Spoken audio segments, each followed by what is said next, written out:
Hello friends, welcome to my channel. Let's start friends. ए video रे आमे जानिबा एक ऑनलाइन पाठपढ़ार एक पंथा।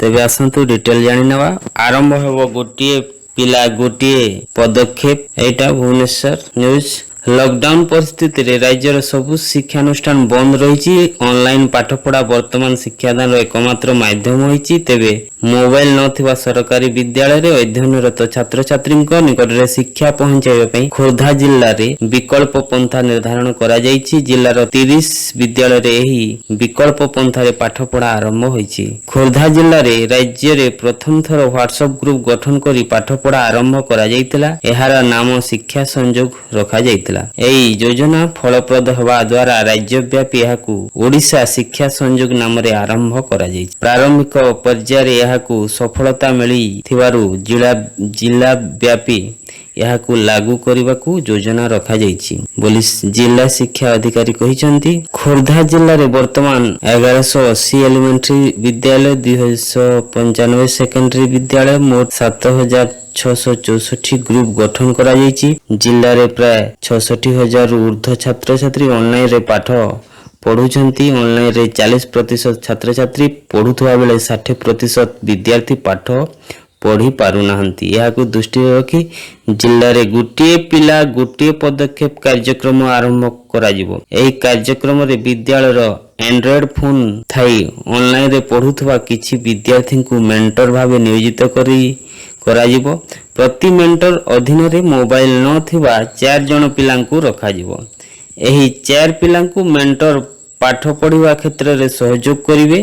सही परी प्राक्तन छात्र छात्री और विद्यालय परिचालन कमिटीर सदस्य मोबाइल सुविधा नथिबा विद्यार्थी को सहयोग करिवे। से माने मोबाइल नथिबा विद्यार्थी को दैनिक 1 घंटा रु 3 घंटा पर्यंत मोबाइल देवे। यह द्वारा विद्यार्थी सहजरे ऑनलाइन रे पाठ पढ़िबा सह व्हाट्सएप ग्रुप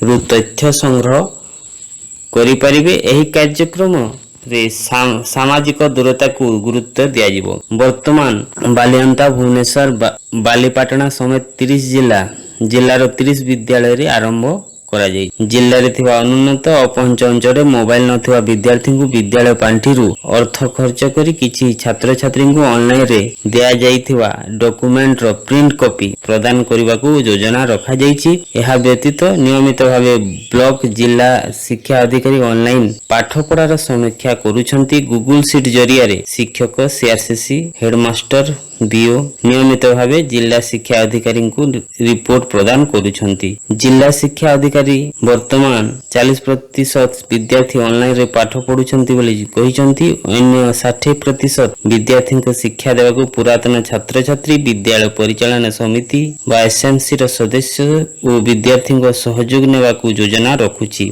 एहा द्वारा विद्यार्थी सफल होई पारिबे बोली से कहिसंती। तेबे फ्रेंड्स, जेपरि शिक्षा संयोग ऑल ओवर स्टेट लागू हैला, एटा मध्य निश्चय ऑल ओवर द स्टेट सारा राज्य रे 30 टी जिल्ला रे लागू हेबो बोली आशा रखा जाउछि। Thank you friends, please subscribe my channel and press the bell icon. See you again soon.